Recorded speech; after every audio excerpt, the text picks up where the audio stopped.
Hello and welcome, ladies and gentlemen, to our night of radio plays. Mars is Heaven, The Apple Tree, and The Tom Keeler Murders, all from classic radio shows of the 1940s and 50s. This presentation is brought to you by the Timber Griffin Theater Company and the Early College of Arvada. The voices you'll be hearing tonight belong to the students of ECA with guest artist Paul Campbell of the Upstart Crow Theater Company, alongside cameos from our directing team, Kelly Bitster Graham and Sam DeRossi. These live stream performances that happened yesterday, today, and tomorrow, the 24th of 2021, are open to the public with a suggested donation of $10 that can be made at ecrvada.booktix.com. The link to make your donation by purchasing a ticket will be in the description below. You can also click the link in the description to view our virtual program and see which actor is voicing which characters, who worked behind the scenes, the amazing work we did this year, and get a sneak peek into our plans for next year. Your generosity will help us as we rebuild our theater program post-COVID in the fall. First up this evening is Mars is Heaven, which originally aired May 8th of 1955 on the radio show X-1. Be sure to give your praise and applause in the chat. Now, enjoy.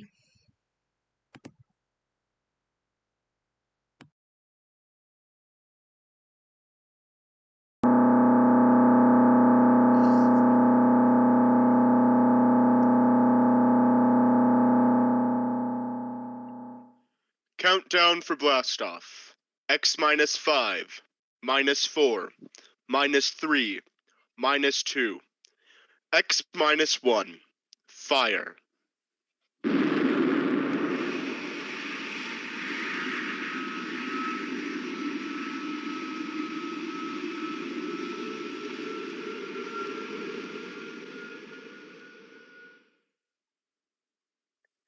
From the far horizons of the unknown come transcribed tales of new dimensions in time and space.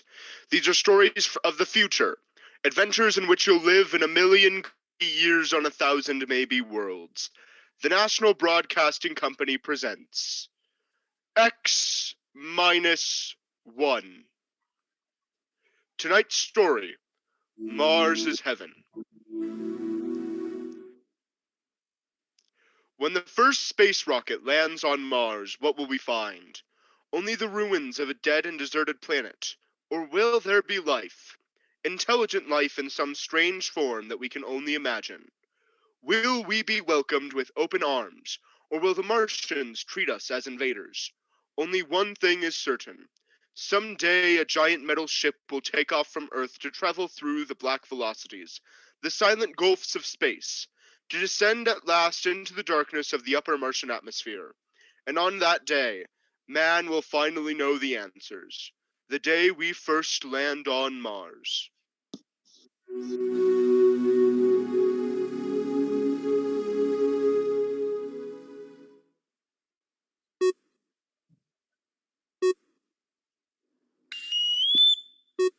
Now hear this. Now hear this. Approaching critical deceleration, fasten gravity suits, and stand by to land. There it is. We've intersected the course vector, sir.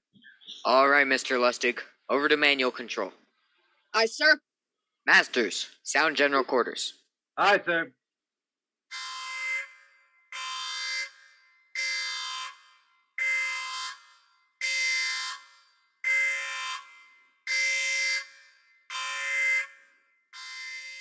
Mr. Lustig, what do you make of the terrain? There seems to be a heavy ground mist, Captain. We won't be able to use the infrared lights. Then we'll have to come in on radar.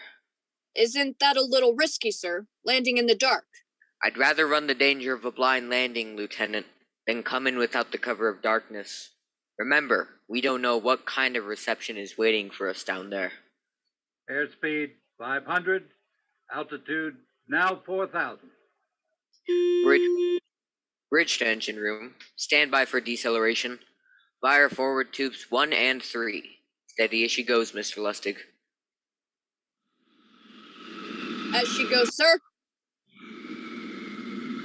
Airspeed 100, altitude 1,000. Radar indicates a level stretch dead ahead, sir. Skids down. Skids checked. Altitude 500, 4, 350, 3. Up a point now. All right, let's set her down.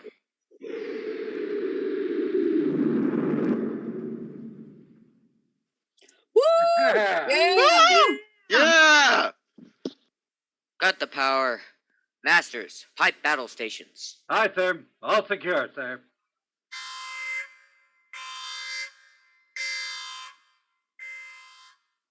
Well, gentlemen, we're now on Mars.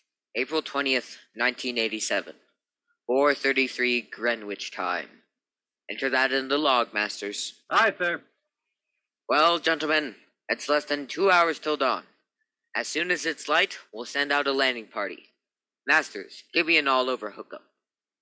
We're all set, Captain. Now hear this. All right, men. The smoking lamp is lit. Well, we're on Mars. The first manned ship from Earth to land here. We don't know what we're going to find, or what dangers we may face. We're 17 men on an alien world. It's up to us whether we ever get home again. The next few hours should tell the story, and I want instant obedience to all commands. I'll court-martial the first man who doesn't jump to what he's ordered. And one other thing. We may be on Mars, but this is still a United States naval vessel. Officers will conduct a personal and weapons inspection in 1 hour. That's all. An inspection, Captain, now? Mr. Lustig, we've got an hour and a half to sweat out before we find out what's outside that airlock. I'd rather have a man worried about his stripes than about what's waiting outside on Mars.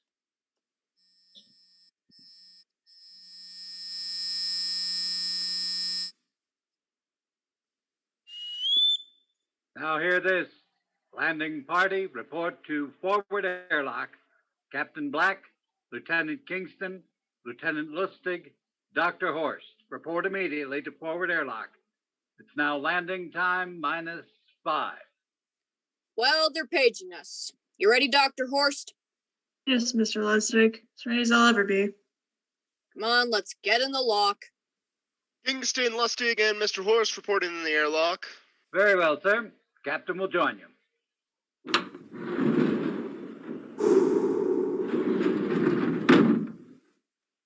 Four minutes to go. I wish the captain would get here. What difference does it make? I just want to get it over with, that's all. Anybody got a cigarette? Yeah. I think you're smoking too much, Lieutenant Lustig. Are you nervous? Lay off, will you, Horst? Wonder what's hidden outside underneath that ground mist. Giving it some thought. Be really interesting to find out. A very unusual place, Mars. Why? It has an atmosphere. Wonderful thing in atmosphere. When you find one, you find life. You mean Martians?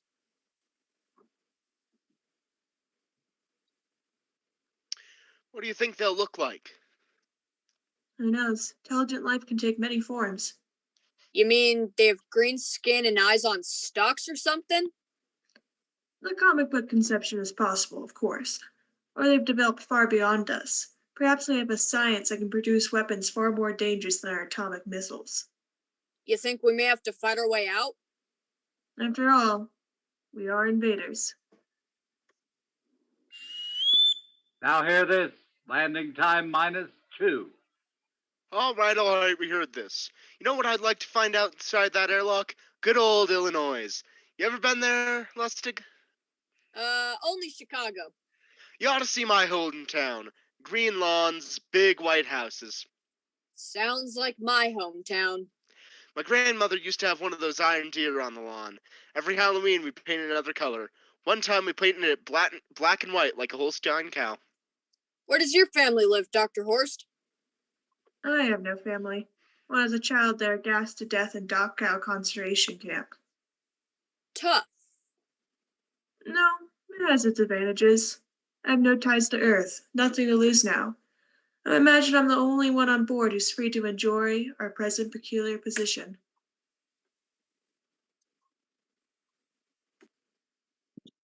All right, Masters, you can button it up now. Aye, sir.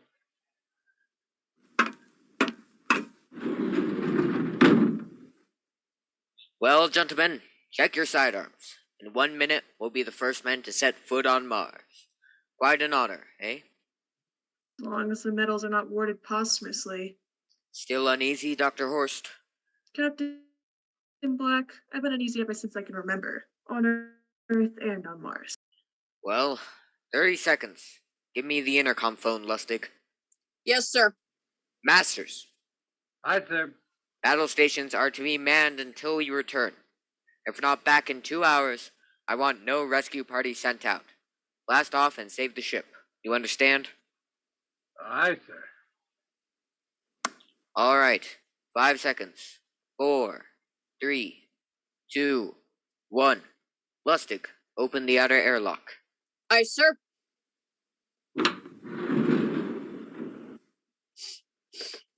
It's fresh air. Let's go. All right now. Take it easy. It's too dark to move fast. Quiet, isn't it? Not even a wind. Can't see anything through this ground mist. Quiet. We don't know what's out here. All right, come on. What the... Quiet. Captain, I could swear that sounds like a rooster. I don't hear it anymore. Very homely, but I like its sound. A rooster crowing on Mars. Kingston, Aye, sir. set that machine gun 25 yards to the flank. We'll stay here till the ground mist lifts. Aye, sir. What do you make of the ground, Horst? Grass. Plain grass. You can see some large foliage there where the mist thinned down. What the?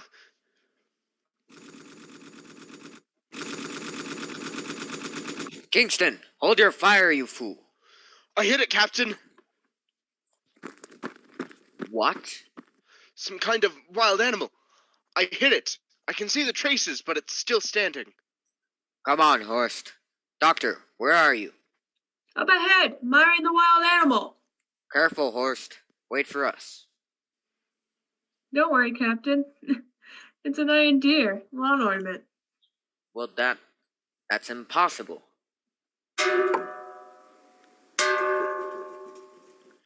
It's hollow. Interesting, isn't it? A whitewashed Victorian iron deer sitting on the lawn in the middle of Mars. I don't understand. Look around. Mist lifted. Hey, Captain, look there. It's a house. A regular old-fashioned house. But, sir, on Mars? Good Lord, I haven't seen carved scrolls and gingerbread like that in years. Look at that porch swing. The geraniums. There! I told you it was a rooster, Captain. Give me the glasses, Lustig. I want to take a look at that front window. There's an upright piano, some sheet music on it. Lustig, it's beautiful Ohio. It can't be, sir. Horst, do you think that civilization of 2 planets could be identical? I don't know. That specific style of geranium is only 50 years old on Earth. Is it logical that they should develop on Mars?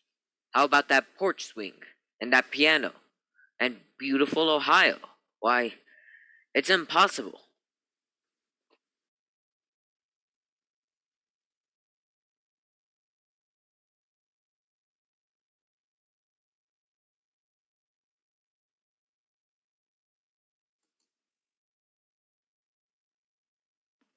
Well, Captain Black, this looks like the town I was born in. well, it looks like my hometown too. I thought of something, sir. It's the only solution. Maybe we're not the first ship to reach Mars from Earth. Don't be ridiculous, Lustig. Well, how else can you explain it? Suppose some scientists got together, they invented some spaceship and planted a colony here. That's the only answer. That's impossible, Lustig. Men's space travel. It couldn't be secret. Do you have any idea what ships cost? What industrialized power is needed? No, there's got to be some logical reason. I think you might find out, Captain. A light went on in the house. Kingston, cover that door with the machine gun. Aye, sir. Come on, Horst. We're going to ring that doorbell. There's got to be a scientific answer to all this. There's something moving in there.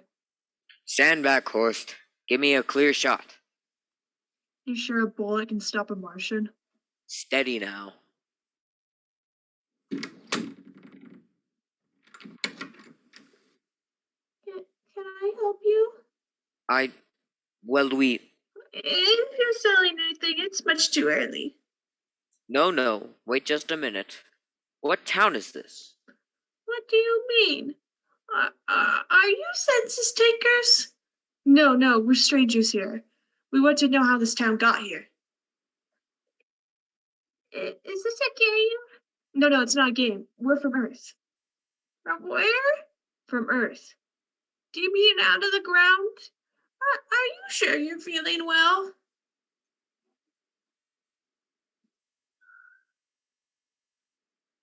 Madam, we came in a flying ship across space. We're from the third planet Earth. This is Mars. Now do you understand? Mars. You go away now, you hear. I'll call my husband from upstairs. He'll chase you. Come on. But this is Mars, isn't it? This is Green Lake, Wisconsin, the United States of America, bounded on the east by Atlantic and the west by Pacific. Now go away now. Goodbye. Horst, do you suppose it's really possible? I've got to find out more about this.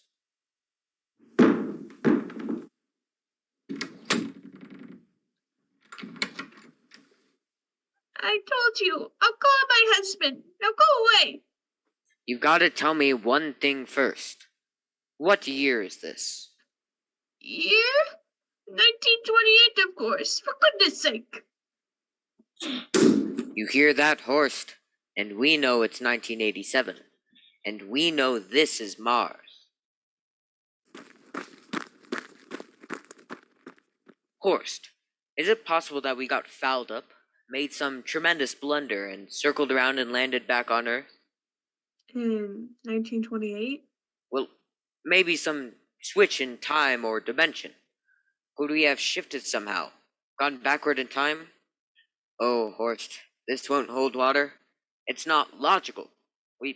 We checked every mile. We went past the moon, out into space. We're on Mars, Lustig. Out at point. Kingston, in the rear. Keep that gun at half load. Aye, sir. Horst, there's got to be some cold, logical solution. Captain! What? The house down the street, the white one with the green shutters. Lustig, what's the matter? I never thought I'd... Thank God. Lustig, come back here. He's running for that house. That crazy fool. After him, quick. Lustig, stop! Come down off that porch. Grandpa! Grandma! Lustig, what the devil do you think you're doing? Albert! Grandpa! Grandpa, it is you! Lustig, what is going on here? Albert, it's been so many years. How you've grown, boy! Oh, it's so good to see you. Lieutenant Lustig. Oh, Captain. Grandma, I want you to meet my friends. This is Captain Black. Captain, I want you to meet my grandfolks. Well, howdy. Any friend of Albert's is a friend of ours. How long have you been here, Grandma? Oh, a good many years. Ever since we died. ever since you what? Yes, sir. They've been dead 30 years. What? Oh, now don't you trouble yourself. It's all right. We're alive again, that's all. You mean to tell me that Mars is heaven? Oh, nonsense, no. All we know is here we're alive again. And who are we to question God's infinite ways? Lustig, we're going back to the ship. But, Captain, I want to talk to my grandfolks. Lieutenant Lustig, I don't like any part of this. You'll come back with us if I have to club you and carry you. Aye, sir. Now, let's go. Heaven only knows what they've run up against back at the ship.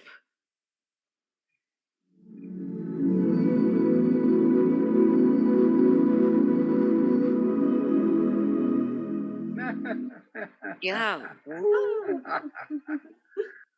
Horst, look at that crowd around the ship. Looks like we're being welcomed with a celebration, Captain. Celebration? They've abandoned ship. Every port is open. No guards set. You masters. Oh, hiya, Captain.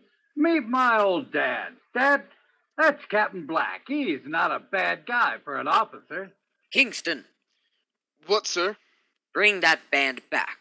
Use force if you have to. Aye. Oh, excuse me. That's my Uncle George. Kingston! I'll be right back, Captain. Uncle George! Uncle George! What the devil is going on here? Don't you understand, sir? They've all found friends and relatives. They're all here. You're right. Captain, I found him. The whole crew's out in the crowd. Well, I gave orders. Definite orders. You don't understand, Captain. I understand mutiny. I don't care how many relatives show up. I'll have discipline. John! Johnny! Johnny, you old son of a gun! It's you, Edward. Yes! It can't be. Oh, of course it is! Johnny, old... Ed, Dr. Horst, this is my brother Edward. How do you do? Hello, sir. It's wonderful to see you, Edward. Look, I've got to get back to my ship. Johnny, wait! I almost forgot.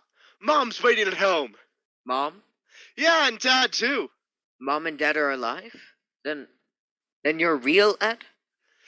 Well, of course. Don't I feel real? How's that, huh? Why, Ed. We've got lunch for you, Johnny. Mommy's making corn fritters. Dr. Horst, have you found anybody? Oh no, Captain. I have nobody. Then you come on home with me. Right, Ed? Well, sure. Horst, you wouldn't believe it, but it's been 35 years since I've had Mom's corn fritters. By George, 35 years.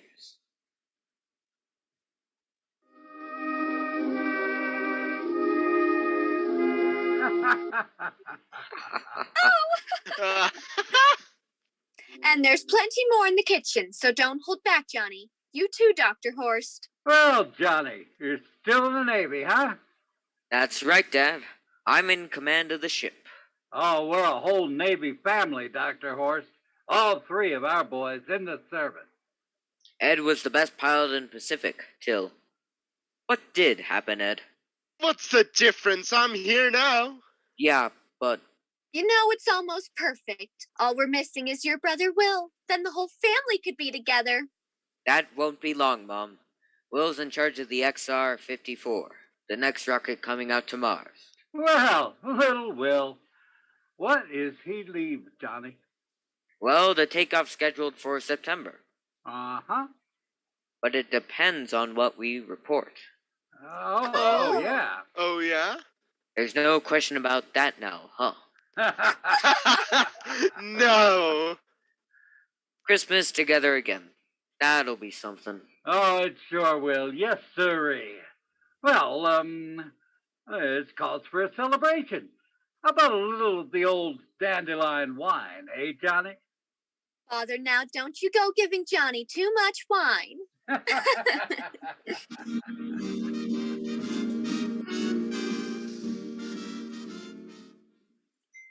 He's a big boy now, Mother. Yes, sir. Isn't everything just fine? Just fine. Oh, I'll be melancholy too. Play that one again, will you, Ed?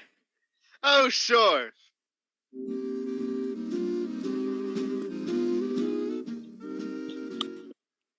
Well, Dr. Horst, what are you doing sitting over here alone? What do you think of my little family? Very nice. You know, I can't understand why you didn't find any folks here, Dr. Horst. It's just a shame everybody else is so happy. Well, I remember my family, Mrs. Black. Always knows they're gassed at Dachau during the Second World War. When I was liberated, I was in delirium for 3 months. Remember anything before then? Psychiatric phenomenon. Oh, that's terrible. Isn't there anything anybody can do? Mm, I don't want to remember. I haven't had a pleasant life. I prefer to be free of emotional entanglements that interfere with my scientific approach. I'm sorry, Dr. Horst.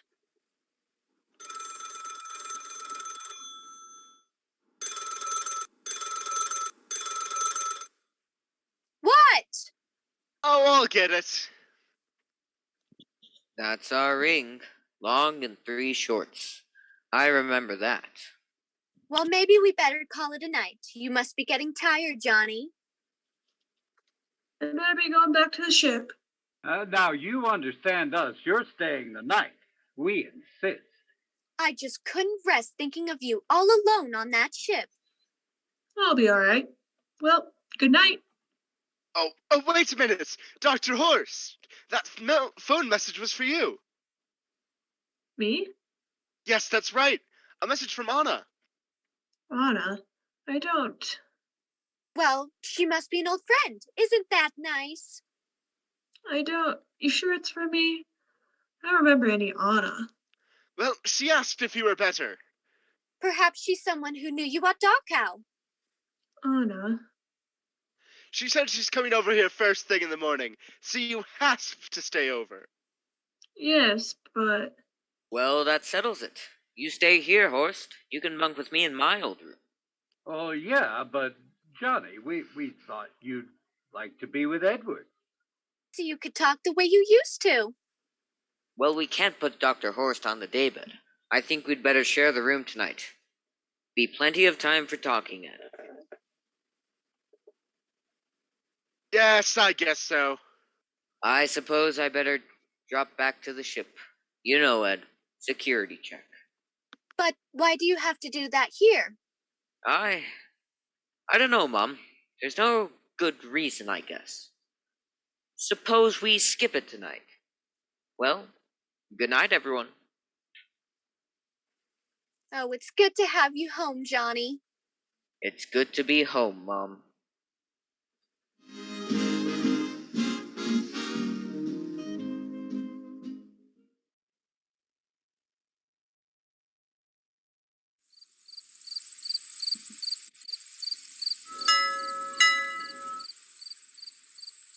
Black, you asleep? No. I've been thinking about what we were expecting. Green-skinned Martians. When all the time it was only Mom and Dad and Edward waiting. It's funny what tricks your imagination can play on you. Well, I guess Mars is heaven, Horst. You know, I think about Martians too, Captain. Just suppose they were Martians. They saw us land and suppose they saw us as invaders.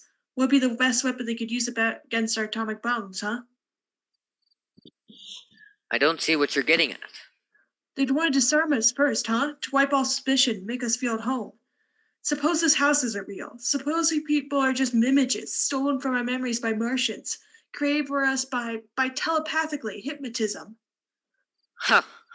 That's the craziest theory I've ever heard. Maybe that's why there's no one for me, because in all my life there's no happy memory, no real loved one, not even my mother. I don't remember her. Only piles of rotten corpses at Dachau. There was no happy emotion for these people to recreate. How about that phone call? Anna.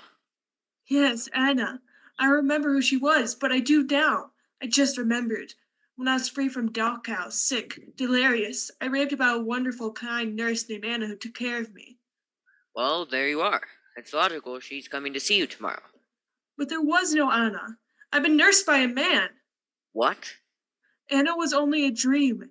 There's only one way she could have learned about her, by reading my subconscious mind. That's impossible, Horst. Why? A whole crew is thinking of home. Suppose the Martians read our minds. Yes, but if there are Martians... If they are, they have separated. Each man in a different house, sleeping, trusting. No one at the guns. I left my pistol downstairs. Do you think there's something to this, Horst? It's a perfect trap, Captain. Who would expect his own mother, his grandparents? How easy! Just a knife in the heart of each sleeping man. That's impossible, Horst. But we've got to get back to the ship. Listen, the crickets have stopped. Come on. We don't know what they'll change back to whatever they really are. Careful. Where are you going, John? Ed, we wanted a drink of water. That's all, Ed. You're not thirsty, John. You Look don't out. want a drink. Look out! You don't want a drink. His face! It's changing! He's a Martian! Run, Horst, run! You can't get away, John. This way, Horst. Horst, where are you? Ah!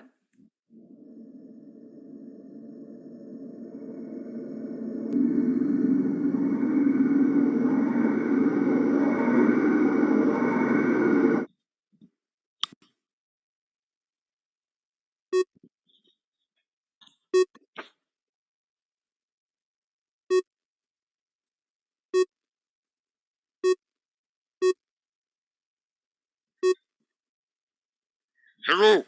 Hello? Can you hear me, Earth? This is Captain John Black, the XR-53 calling from Mars.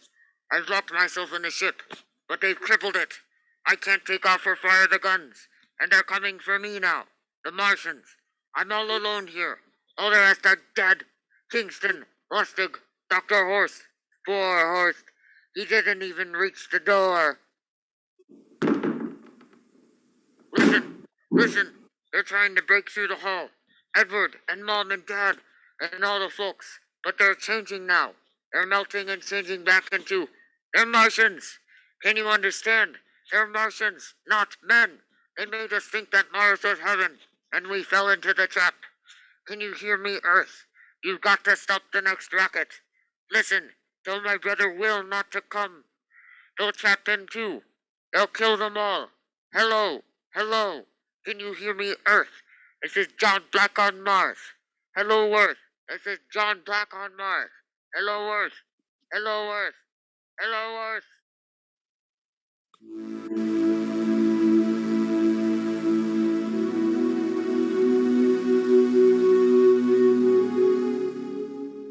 Tonight, X-1 has brought you the science fiction classic, Mars is Heaven, written by Ray Bradbury and adapted for radio by Ernest Kenoy.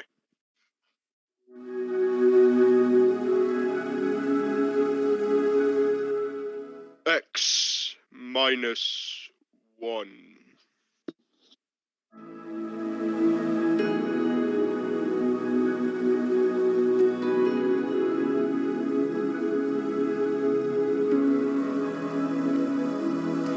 Fabulous job. Give them your praise and applause over there in the chat.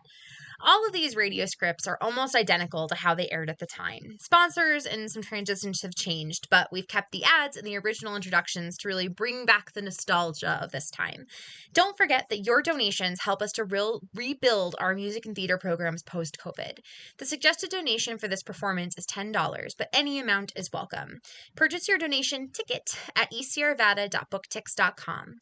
All links are in the video description below, along with our virtual program.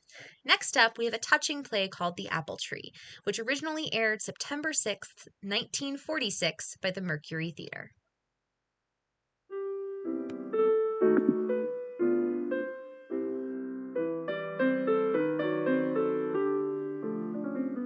Good evening.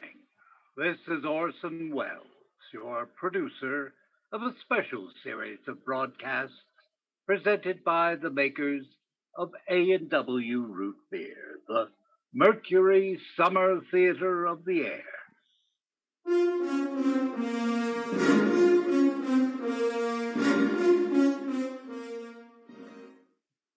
Tonight and every Friday night, A&W Root Beer presents you with the front row seat in America's favorite summer theater.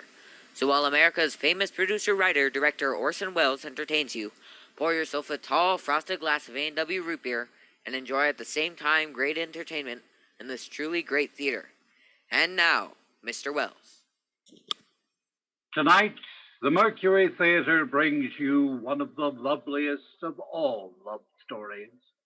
It's by John Galsworthy, and it's called The Apple Tree.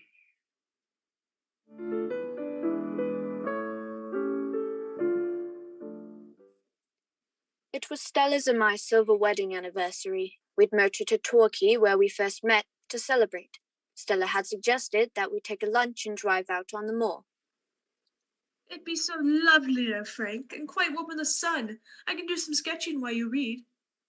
We drove several miles and stopped on a high hill with a view into the deep valley beyond. Stella wandered off somewhere to sketch, and I stretched out in the sun and watched the sky and longed for I knew not what. There was no reason I should be unhappy or even mildly disturbed. My life had been pleasant, my marriage quite successful, but as I lay there, it seemed to me that there was something missing, something that had nothing to do with pleasant lives or successful marriages. The familiar words of Hippolytus echoed in my mind. The apple tree, the singing and the gold, the apple tree.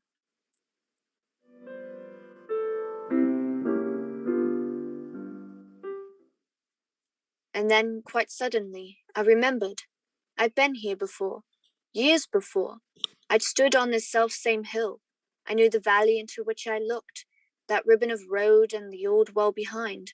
Life has moments of sheer beauty, of unbidden flying rapture that they last no longer than the span of a cloud's flight over the sun. I'd stumbled on just such a moment, in my own life. I stumbled on a buried memory of wild, sweet time. It was after my first year in college. A friend of mine, Robert Garton, and I were making a walking tour of the country around Torquay. But my knee, which had been injured in a football game the year before, was giving me trouble. I knew I'd have to give up the tour. We were looking for a farmhouse somewhere where we could put up until I got better. I don't think you walk much further, Frank. Why don't I go ahead and reconnoiter? Oh, I won't need to. Here's someone coming. It was a girl. The wind blew her crude little skirt against her legs and lifted her battered tam o' shanter. It was clear she was a country girl. Her shoes were split, her hands were rough and brown, and her hair waved untidily across her forehead. But her lashes were long and dark, and her grey eyes were a wonder, dewy as if opened for the first time that day. Hello. Could you tell us if there's a farm near here where we could spend the night? My friend's getting pretty lame. Well, there's our farmhouse, sir. Oh, could you put us up? I'm sure my aunt would be glad to. If you'd like, I'll show you the way. We appreciate it very much. It's not very far. Just down the valley, right through the apple orchard, and we're there.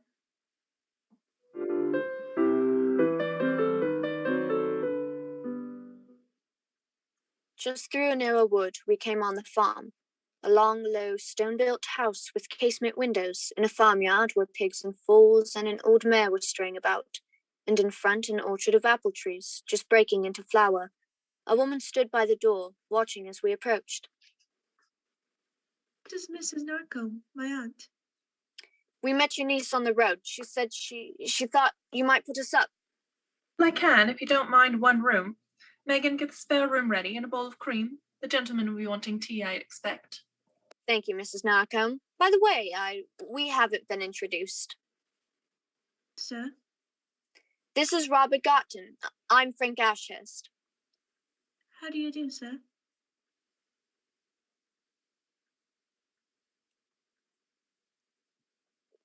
Oh, what's your name? And David? Oh, I'm from are you a Devonshire girl? I'm from Wales. Oh, you're very young, aren't you? 18, sir. How many of you live here?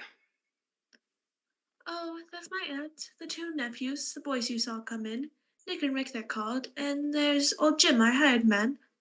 Quite a family. Yes, sir. If there's anything else you want, you'll call. All right, thank you. Pretty thing, isn't she? Huh? Pretty? She's like a flower. like a wild flower that you come on unexpectedly in the woods. A bit poetic for me, but I see your point. I say, Frank, your knee is pretty bad. Yeah, What do you say I leave you here for a couple of days? well, it does hurt like the devil. What about you? Well, I have to get back to London, but I could take the train from Torquay. That is, if you don't mind being left alone. As a matter of fact, I shall like it. Nothing to do but dream and watch spring on a farm. I've always wanted to do that. Well, good luck to you then. Look me up when you get back to London. And, be careful of the wildflowers.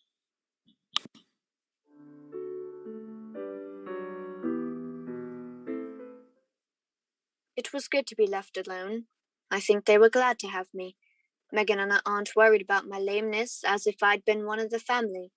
From the very first, I felt that Megan liked me. She performed little kindnesses for me that weren't part of her duties. As the days went by, I began to expect them. When I awoke in the morning, the thought of her made me anxious to be up and down stairs. Even if I didn't talk with her, I liked to be near her where I could hear her singing at her work. One day I was down by the big apple tree. The two little boys, Nick and Rick, were playing there by the pool. Watch out, Rick, the bug will get you. Boggle? What do you mean by the boggle, Rick?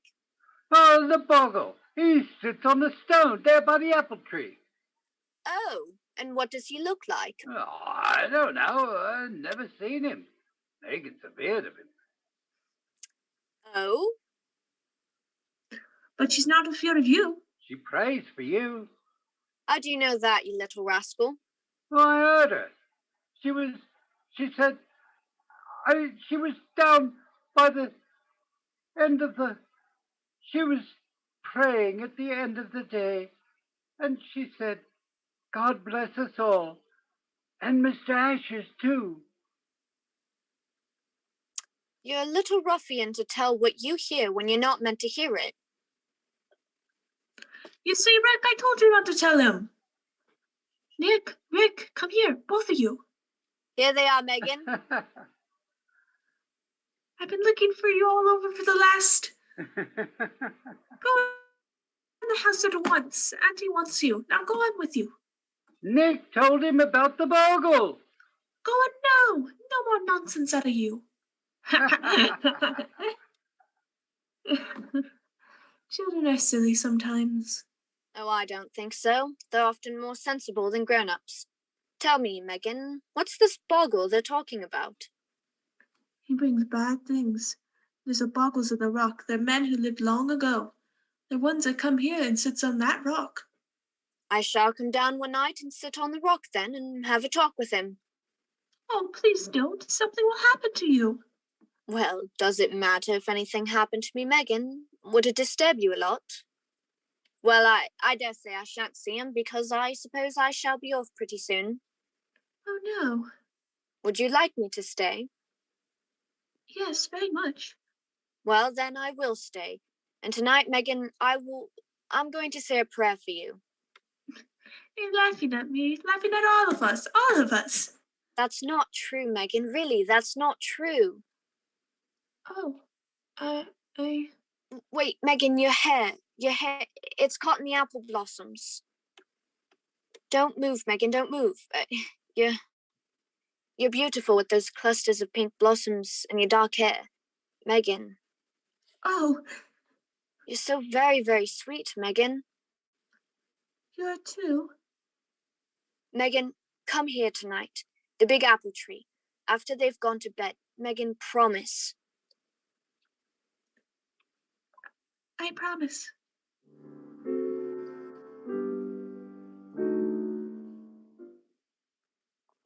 For a long time after Megan had fled away through the orchard, I stood there, under the apple tree.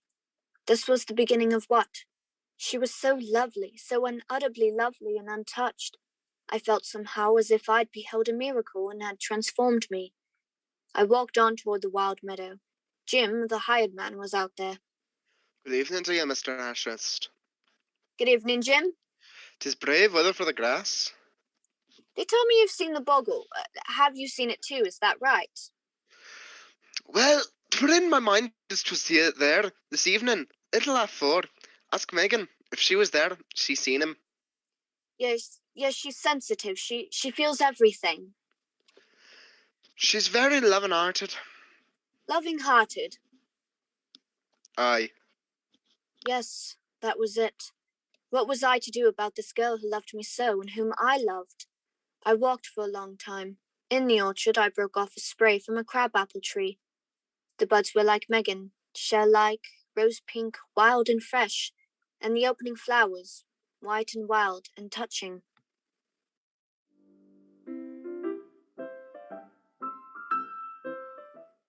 Ladies and gentlemen, you are listening to our Mercury Theater production of John Galsworthy's great love story, The Apple Tree. Now, before we bring you the final act of The Apple Tree, here's Jimmy Wallington, who has the glint of an old grad in his eye as he thinks of the upcoming football season. Ah, yes, Orson. Tomorrow, next Saturday, the old pigskin season swings into action. Those first really post-war 11s gallop out on the field. And that reminds me, of course, of blended, splendid A&W root beer. For what is truly great root beer but a team? A blend of never less than 33 fine brews, each in itself an all-American for flavor and quality. Yes, and what is finer than to have the team right with you in a tall, foam-capped glass as you sit by your radio and listen to the referee's whistle start the Saturday Gridiron battles? Yes, friends, you'll find me tomorrow right by my radio listening to the football game. And right beside me, where I can enjoy the perfect flavor, not too heavy, not too light, but clean, fresh, sparkling, will be a good supply of blended, splendid A&W root beer. And say incidentally, friends, if you occasionally can't get all the A&W root beer you wish, please keep on asking your dealer for it. We're doing our best to get your share of blended, splendid A&W root beer. And now, part 2 of Orson Welles' Mercury production of the famous love story by John Galsworthy, The Apple Tree.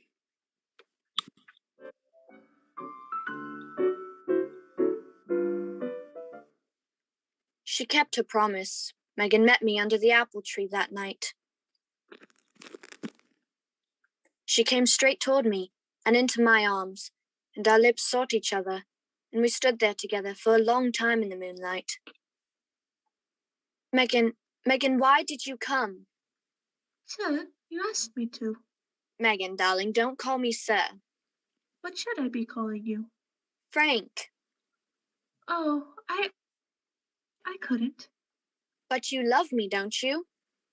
I couldn't help loving you, and I want to be with you. That's all. That's all? I shall die if I can't be with you. You shall be with me forever, Megan, forever. We'll go to London. I'll show you the world. I don't care where we go. If I can be with you, that's all. Tomorrow, dear, I'll go to Torquay and get some money and get you some clothes that won't be noticed. And when we get to London, if you love me well enough, we'll be married. Oh, no, I couldn't. I only want to be with you. Oh, Megan, I'm not nearly good enough for you. Tell me, when did you begin to love me? When I saw you in the road and you looked at me. But I never thought you'd want me. Oh, my darling, my darling. Oh, look, the bugle. The boggle? Where? I don't see anything. There, sitting on the stone under the tree. Megan, there's nothing there, only the moonlight on the rocks. I saw it. I'm afraid. Bad sign. A bad sign? I must go. I must go in. Darling, Megan, there's nothing there. There's no boggle. It's only your imagination. You don't see buckles, but I see them. I know. Good night. Megan! Megan! I heard the gate click. Knew she'd gone. Instead of her, only this old apple tree in the center of the woods. A little part of her. And above me and around the blossoms, more living, more moonlit than ever, seemed to glow and breathe.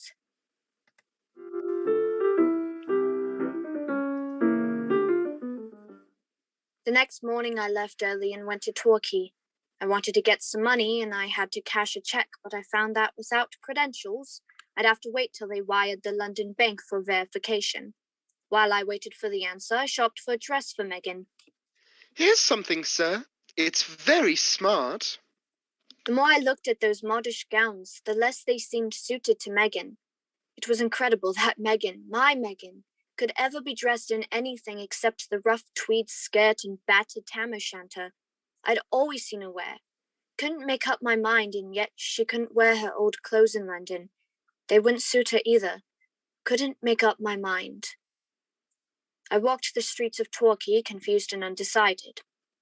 Well, Frank Ashurst, haven't seen you since rugby. Huh? Oh, Halliday! Phil Halliday! This is a surprise. Hey, if you're not lunching anywhere, come with me. I'm here with my sister Stella. Oh, that's good. I'd love to see Stella, and I haven't any good reason for refusing, Phil.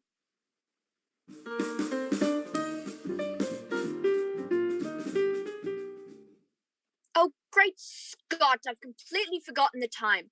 It's after 3 and the bank's closed. Splendid. That means you'll have to stay over in Torquay. Oh, I can't do that. Oh, we should love to have you. I know Phil's getting bored to death with me, and we'd have such fun. Yes, it has been fun, Stella. I've been rustic for so long I'd almost forgotten how pleasant London talk can be. Very well. I'll stay.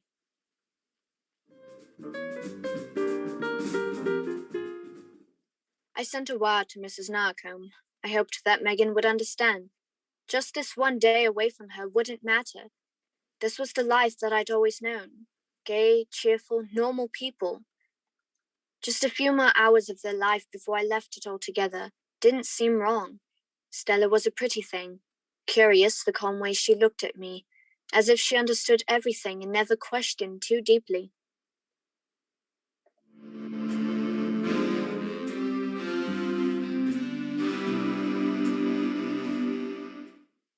But that night, I couldn't sleep. I thought of Megan. I was with her again, under the living, breathing whiteness of the blossoms. The moonlight on her upturned face, the face of innocence and humble passion. Megan, poor little trusting Megan. How much did I really love her? How much was madness? And the spring and the wild beauty of her? I thought of Stella. Stella, cool, poised, and friendly. Stella belonged to the world I knew and understood, a world that understood me. Megan didn't understand, and she never could belong.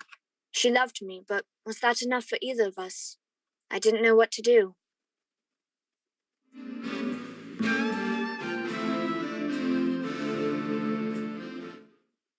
Phil and Stella had asked me to go with them to Totnes for a picnic. I hadn't given them a definite answer, nor did I send any further wire to Mrs. Narcombe. Today I had to decide. I knew that. I went out for a walk along the cliff wall.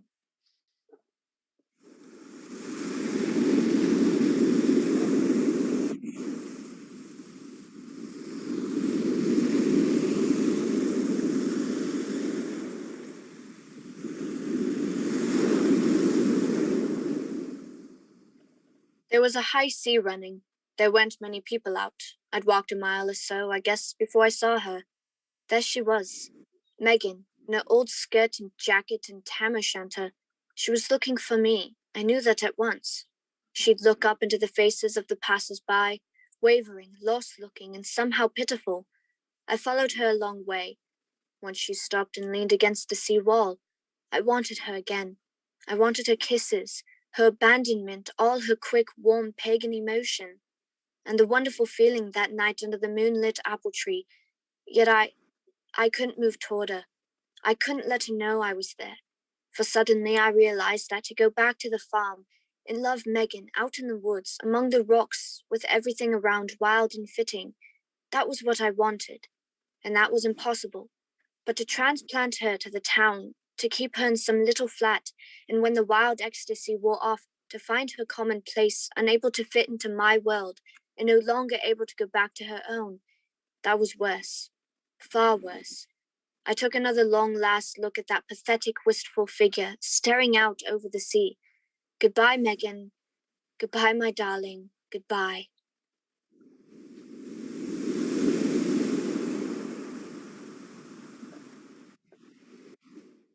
3 days later, I went back to London, travelling with the Hallidays. On the last day of April the following year, Stella and I were married.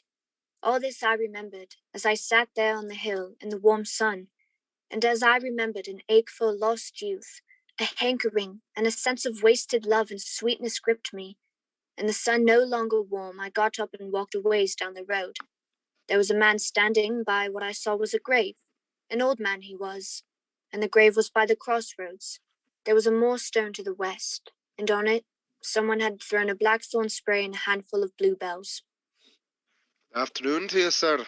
Nice day for the walk. Can you tell me whose grave this is? Well, now, it's quite a story. 'Twas a poor soul that killed herself. 'Twas a long time ago. She was a pretty girl, but too loving-hearted. Too loving-hearted? In them days I was working for Mrs. Narcombe, and she was too. There's a college gentleman staying with us. She took a fancy to him. He was a nice fella too. Then one day he went away sudden like and never come back. After that she was crying a lot. And then one day I found her. She was lying in the pool by the old apple tree, by the stone where the boggle sat. Oh. It was June then, but she'd found a little bit of apple blossom and stuck it in her hair. I walked away. I'd heard enough.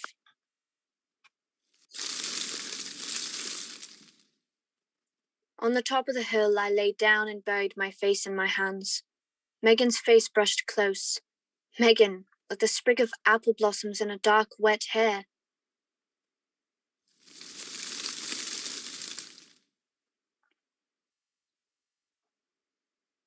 I can be with you, that's all. If I can be with you.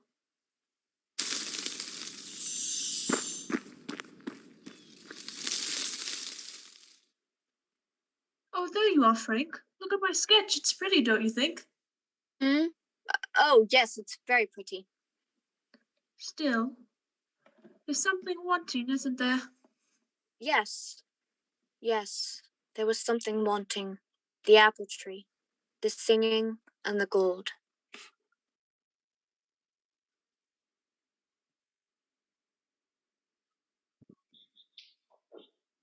You have just heard the Orson Welles Mercury production of The Apple Tree by John Galsworthy.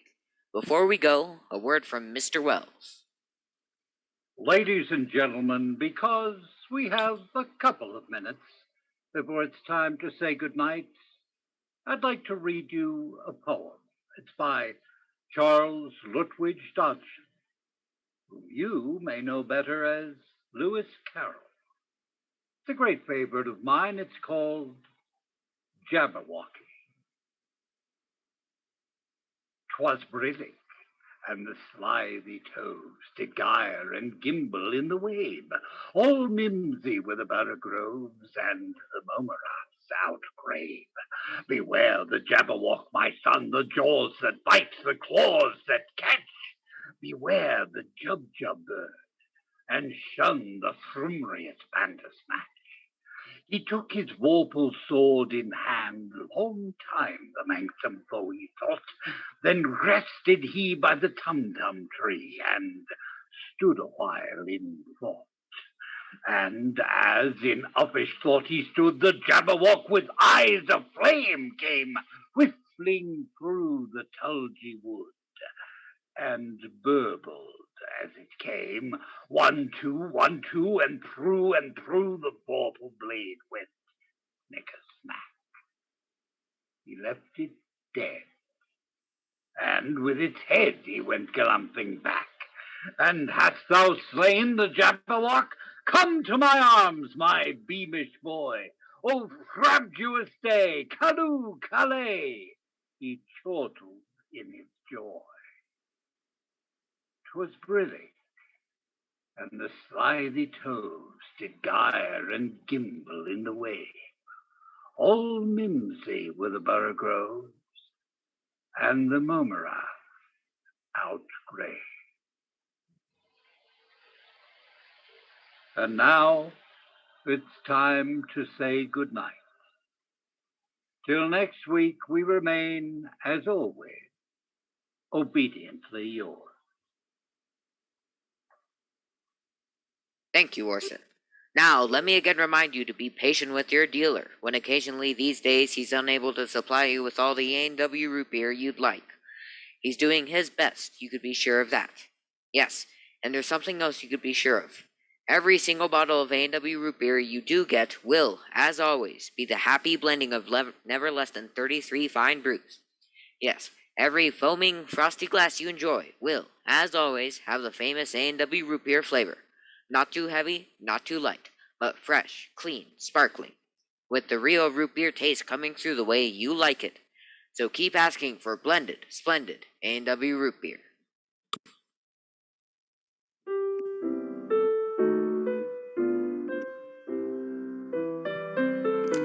Such a lovely story, and gotta love those vintage root beer ads.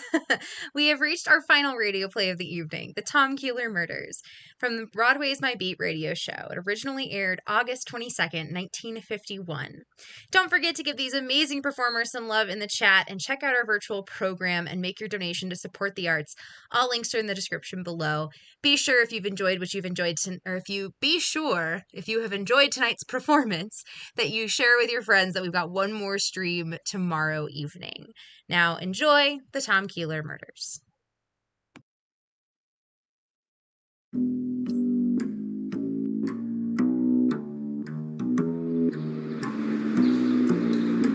Broadway is my beat.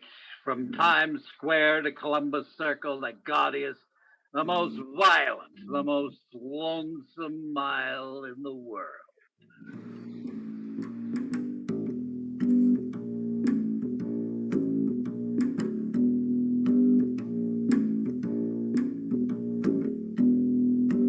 Broadway's My Beat with Paul Campbell as Detective Danny Glover. In autumn sunlight, the September day trots out its promises for Broadway's consideration, displays them in doorways, in pushcarts, in gutters, decorates them with price tags, invites you to browse. Don't touch, buy. Don't squeeze. And at cut rates of second-hand delights, the prices slash down to any man's purse. The bold end of dreams. The vendors simper. The hawkers wink. Buy, kid. That's a winter sun on your shoulder, and the day is short, so buy. And that's what you do, kid. Because on Broadway, there's no other choice.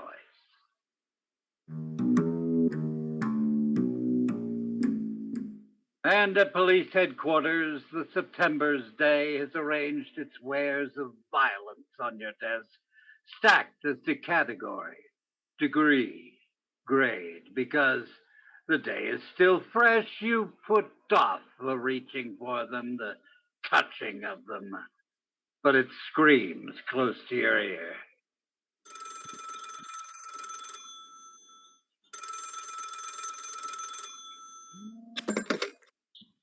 In the morgue, Danny. Come down, I've got something of interest to you.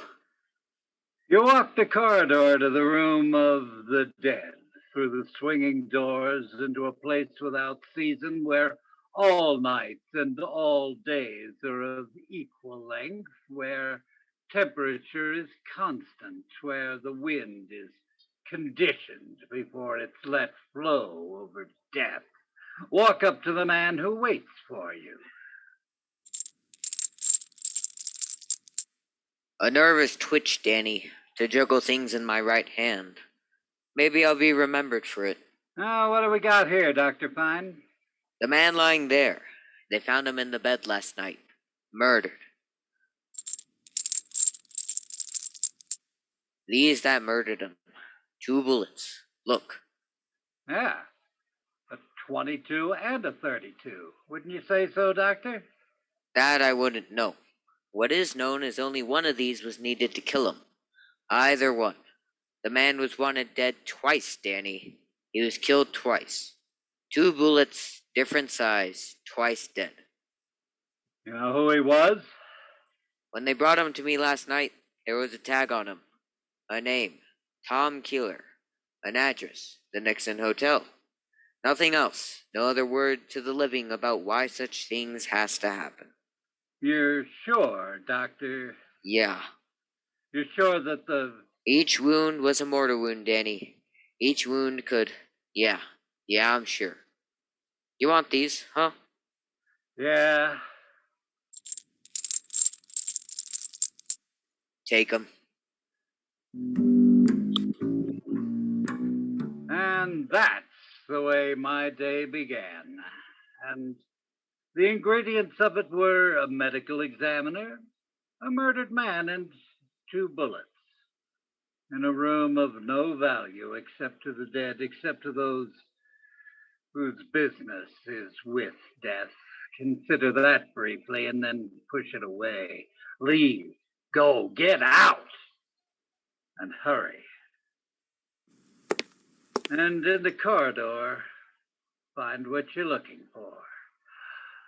A breath of air, not controlled by a thermostat.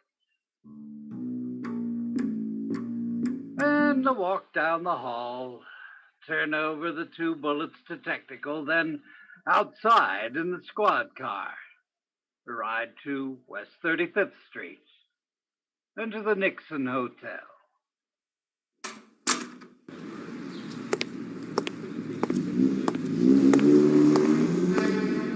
And up to the 5-story brownstone that seems to list from the pressure of the insurance housing project. Right next door to it, go in, ring a bell, and wait. And be greeted by a man in gray suspenders and no shirt. Morning. Morning. I'm Danny Clover, police. Randy Quantrio. Hi. You had a little trouble here last night, didn't you? Oh, just a mess of it. Did you know the man who was killed? You mean Tom, huh? Yeah, that's right, Tom Keeley. What you mean, know him? Well, talk to him. Have a beer with him. Said hi to him. That's about the extent of my to-do with him. And how about visitors? Did he have any? Look at the sign over my shoulder, Mr. Clover. Mr. Clover, I know some Clovers down in Selma, Alabama. You any kin to any Clovers? No. Oh, look at the sign over my shoulder. N-O visitors. No visitors. And you think that just because the sign is there, Tom Keeler didn't have any visitors? Oh, no, I don't, mister. We've got a sign in each and every room says no smoking in bed. And in the last year, we've had 3 mattress fires. So what I'm saying is I never seen anybody sneak past this desk that I said to myself, there's a Tom Keeler visitor. What else about Keeler? Oh, he got mail this morning. Maybe I ought to tell you that. Yeah, maybe you should. I'm going to. Fresh mail that come this morning. Here, the letter. Okay, thanks. From the Great Northern National Bank. So I see. Please come in and talk with us with regards to your commercial account at your earliest convenience. So you read upside down, Mr. Quantrio. I've lived in Baltimore. Oh, well, thank you, Mr. Quantrio. Thanks a lot. And for that, Randy Quantrio winked at me, laughed at me, leaned against the mail rack, scratching his back with it. It wasn't the moment to intrude any longer on such private pleasures, so I left him. And at the Great Northern National Bank, a guard, uniformed in tattletale gray, took my name, my business, walked down a marble aisle with them, an aisle lined with identical desks, identical faces behind them. Unerringly, the guard chose one, the right one. This was a shrewd guard. He muted his voice to the extracurricular business I had brought to the Great Northern, offered it to the man. The man considered it, digested it, And when he had it all in order, motioned me to the chair the guard had placed discreetly close to him.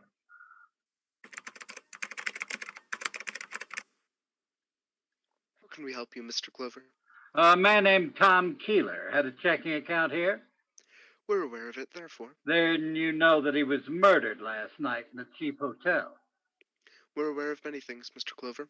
Our research. I'm sorry, I can't hear you. What'd you say? I said that our research department makes a point of informing each of us here of any diverse matters that could even most remotely concern us. Thank you. Beg your pardon? I said thank you because you let me hear what you had to say. I was appointed, Mr. Clover. Should any questions arise about the late Thomas Keeler, I would so answer the questions. Your interrogation is what, Mr. Clover? We down at headquarters think it's strange that Tom Keeler slept in a flop house when he had, Checking account with us? Uh-huh. Philosophical question, Mr. Clover. Somewhat out of our province. Pardon me? What?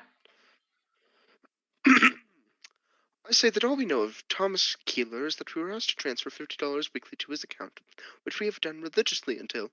And who asked you to do that? Counselor at Law George Weber. You want his address? We should give it to you. Thanks. You were saying you did this until what? Till 2 weeks ago, possibly 2 weeks then, the fraction of a day. Mr. Clover asked us to discontinue his generosity. Why? I suggest that it's a personal matter concerning Mr. Weber. Why trouble him with it? What? I'm sorry, I said that I... Never mind. Probably wasn't important. And go to the Park Avenue apartments of George Weber, who told the person at the desk that Mr. Weber is not home. Perhaps at his office? The person suggested, and he handed a slip of paper with the office address in handwriting with I's dotted with small circles. Weber and Marley, the slip said, attorneys, finance building, suite 12. Go there. And go through a door and past the beam of an electric eye. Wade through a carpet to a desk and an olive-skinned girl with tight black hair. Offer your name, show your credentials. Be told Mr. Weber is out. Would you see his partner, Mr. Paul Marley? You would. You're nodded past another door. And another beam. And to a slender young man who is waiting in front of a wall lined with every law book ever written, and be chaperoned by him through yet another door. And there he was, Paul Marley, partner to George Weber, impeccable in morning coat, striped pants, and an army discharge button in his lapel. That'll be all, Robertson. Now, sit down, please, Mr. Clover. Clover. Please sit down. Thank you. The information you gave out there says that you're a policeman. That's right. And this is about what, sir? What can I do for you? It's about a man named Tom Keeler. Keeler. The man found murdered last night. Yes. Shot twice with different caliber bullets. Either one fatal. Yes. Is this all a matter of legal advice for the police department? You want to know if a man was shot by two people and each... No, that's not it at all. Tom Keeler, it seems, was supported by your partner. By Mr. Weber? That's right. Each week, $50 was drawn on Mr. Weber's account and deposited in favor of Tom Keeler. Well, surely. Oh, there's no mistake. That is the way it was. But I know Mr. Weber so well. His affairs. Everything. Where is he? On Fire Island since the day before yesterday. He has a place there. Pretty sure he went there. A little out of season for Fire Island, isn't it? Oh, I don't think so. The end of September? Mr. Weber goes there all year round. Whenever. Whenever what? Whenever he's disturbed. He has the idea of the sea, the strand, the loneliness of it. Personally, I don't know. And what was Mr. Weber disturbed about? Oh, he has a sister, Peggy. She's just 20, so you can imagine. No, I can't. Beautiful girl of 20, rich, and you can't imagine? Look, Mr. Marley. My partner was constantly arguing with her. We're a conservative firm, Mr. Clover. Individually, both Mr. Weber and myself. And what has that got to do with Peggy? Peggy Weber is headstrong. How? I take on my partner's word for it that she's headstrong. Therefore... And they argued. Peggy and her brother. What about? I have no idea. And he went to Fire Island to recuperate? One way of saying it. Anything else, Mr. Clover? No. Then please, these documents here, if you don't mind.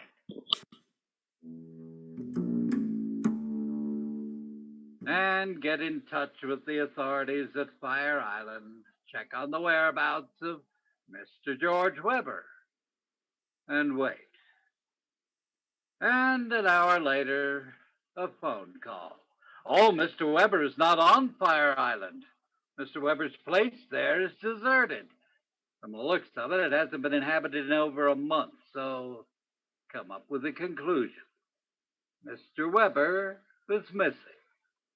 Put out an all-points bulletin on him and go back to his Park Avenue apartment to make a request of the management. We're always glad to accommodate the police. And let's go, shall we? Of course. Mr. Weber's apartment, right this way down the hall. Although I'd like to know why we should intrude. Oh, don't worry about it. Yes, sir. Open the door. Of course.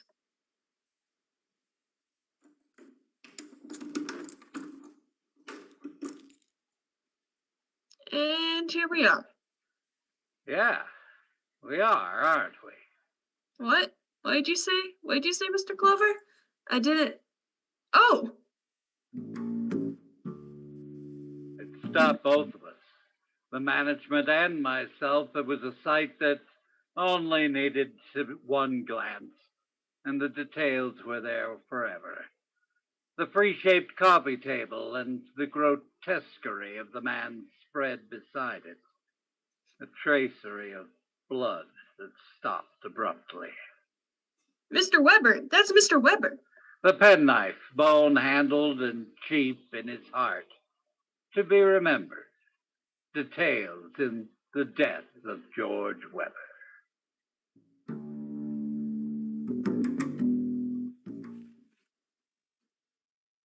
You're listening to Broadway's My Beat, written by Morton Fine and David Friedkin, and starring Paul Campbell as David Danny Glover.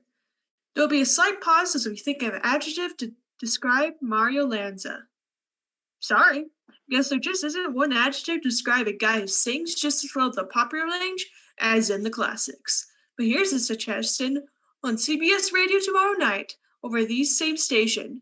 Don't miss Mario Lanza's All Request Show and more of the same by lovely Giselle McKenzie and Ray Sintra's music.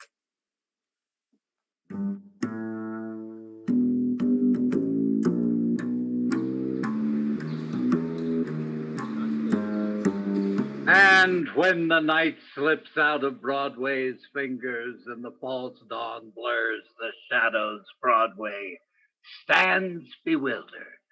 The carnival is run down. Only the stragglers walk it with their step without pattern, like their dreams, and the color of their loneliness is the darkened neon, the last glow of a cigarette butt and pavement gray, and they walk it. They never know Broadway is closed for the night. And somehow or another, whether it deserves it or not, the world gets to be 9 o'clock in the morning. Then there's a place for everybody. It's daytime, breakfast time, work time, make a dollar time. Or, as Sergeant Gino Tartaglia says it, Lend me $1, Danny. Oh, sure, Gino. Here. Thank you. The reason for this transaction, Danny, is... Oh, you don't have to explain it. I want to. Oh, go right ahead. Thank you. Miss Tartaglia forgot to tuck my dollar into my lunchbox today, as is her wont, for the little things a man during the day. She just phoned in and confessed her dereliction of duty in this matter. Gino. She said to ask Danny for it, and tomorrow she will tuck in $2 so that you will not go hungry. Tell Mrs. T not to worry about it. Roger, Wilco. And now, Danny, to the chores of the day. Knife which did George Weber in was of the variety which can be purchased at our leading hardware stores for the nominal sum of $1.98. Practically untraceable. Prince White.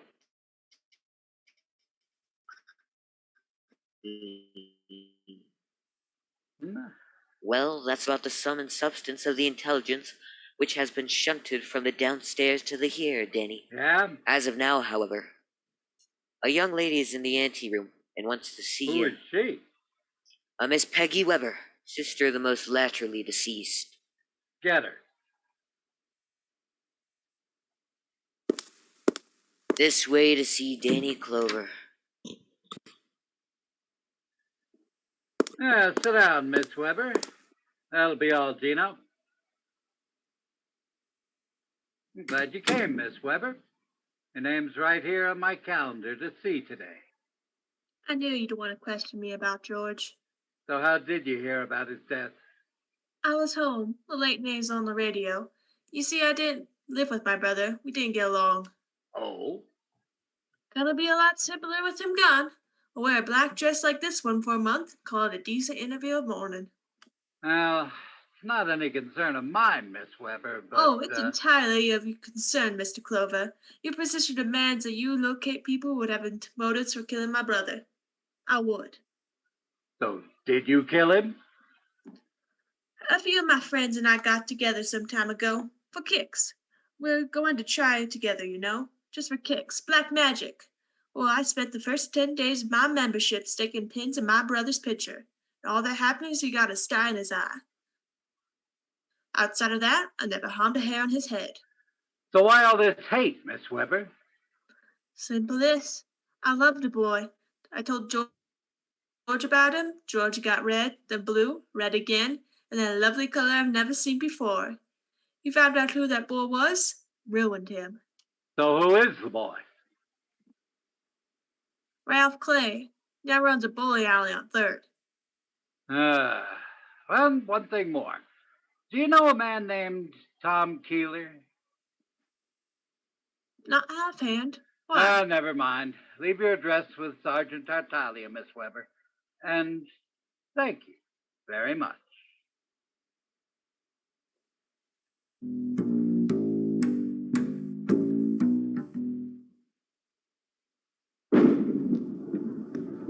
Ralph Clay? Huh? Oh, hello. Yeah, that's me. Till my dying day.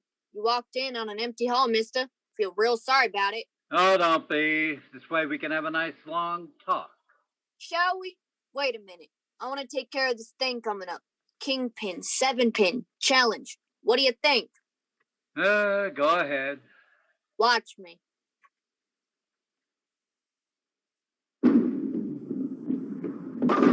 Yeah. Never say go ahead to me in that tone, mister. Not on that shirt. Shot. My quirk. Each day. I live for it. Something Peggy Weber said. It sent me to you. Peggy. Girl at class. She tell you I killed her brother? I got the impression she was in love with you.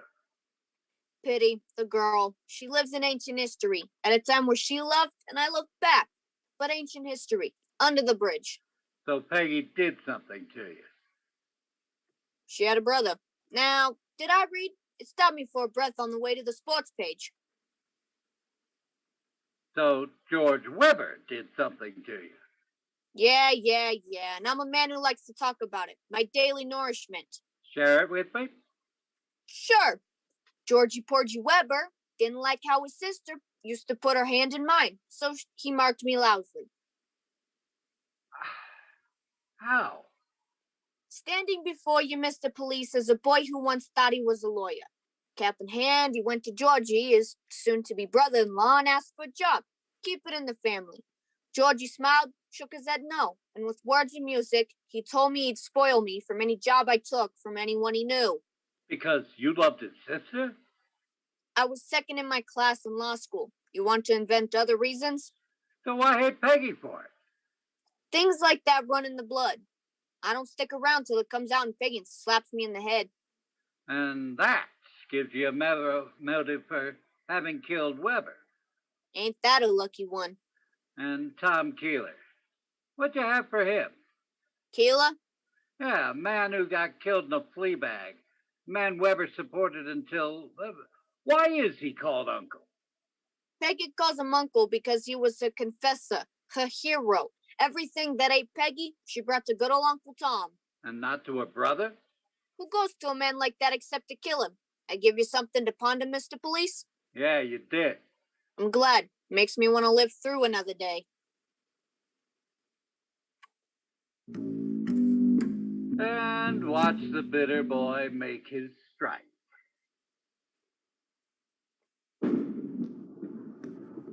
Yeah. And consider the lie he'd flipped to you. The girl's lie that she didn't know Tom Keeler. And wonder about it. Jot it down in memory as a future conversation piece with Peggy Weber. And then remember a man who said, oh, he knew all about George Weber. Everything. Everything but the mention of Keeler's share in his partner's life. Now go to him. Wait for him to finish his preening. Got this little time machine for being on my toes, Mr. Clover. Handsome tidbit, isn't it? Yeah, it is. 17 joules, Hamilton. All because I proved to court that the chap's wife had been unfriendly to said chap. Look what Marley for setting me free. To jump. Now, what was there about Tom Keeler that shut your mouth about him? My compliments, Mr. Clover. Brilliant strategy. Attack while the enemy celebrates minor victories.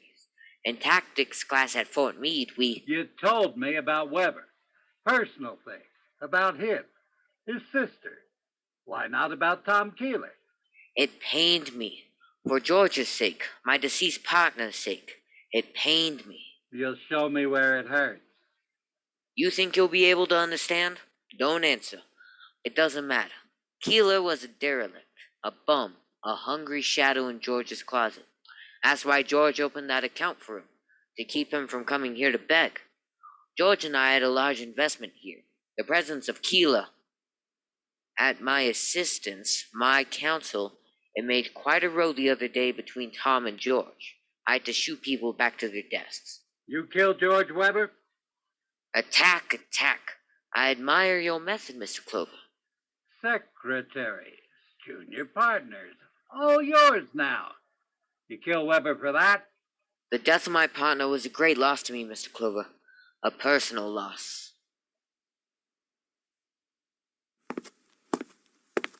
Were it in my humble power to hunt down his assassins, I would dedicate my knowledge, my life, my...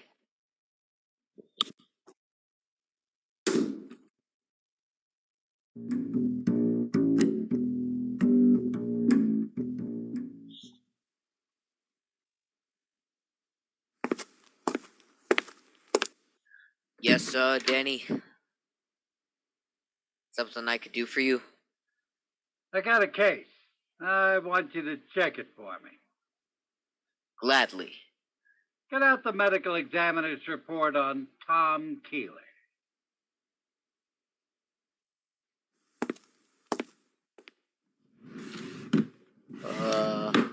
Here. What do you want it for? I want to put it side by side with this one I got on George Weber. So... What does it say? Says Weber died day before yesterday at approximately 6 p.m. Uh-huh. And it says on this report that Keeler died about midnight on the same day. You know what that means, Doctor? No? What? There's a pencil on your desk. Figure it out.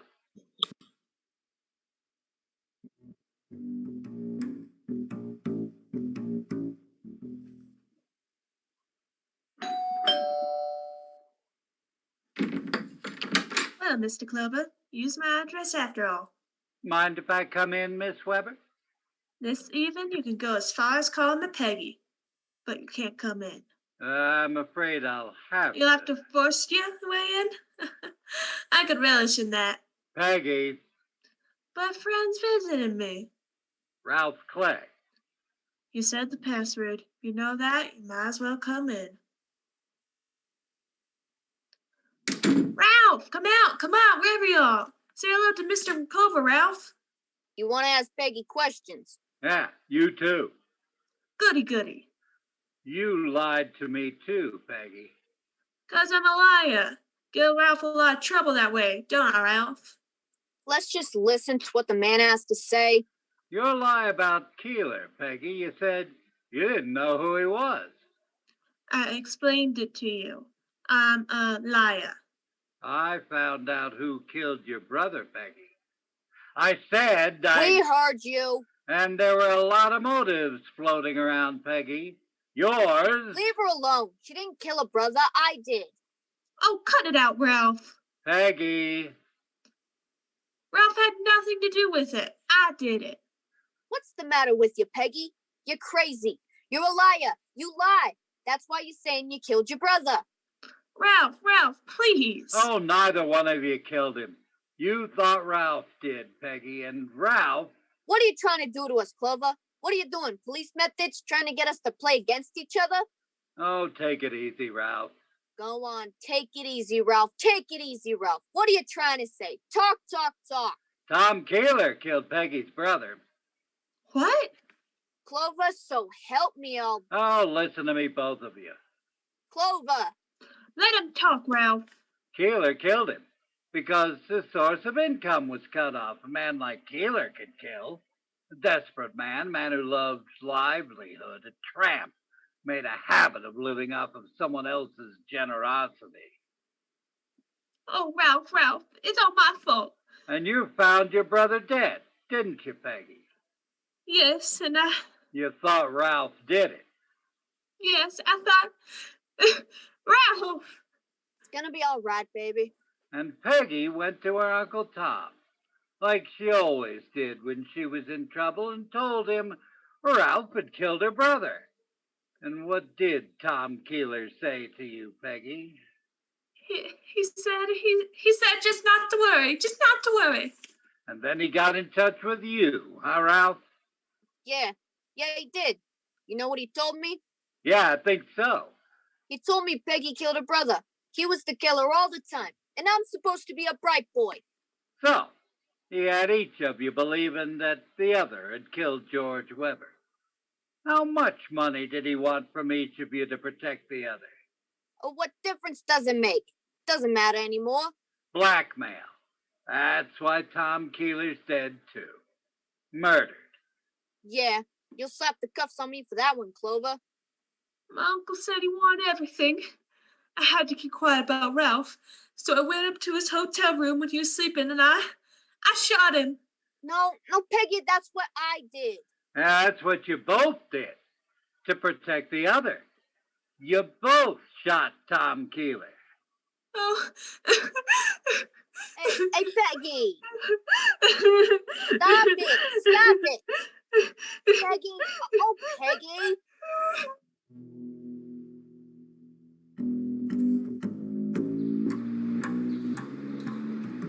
There's a time on Broadway when the crowd gives up and goes home. The lights buzz fitfully and die.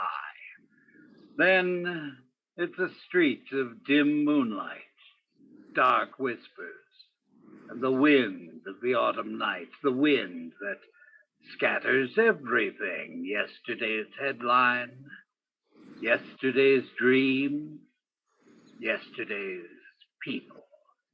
It's Broadway, the gaudiest, the most violent, the lonesomest mile in the world. Broadway, my beat.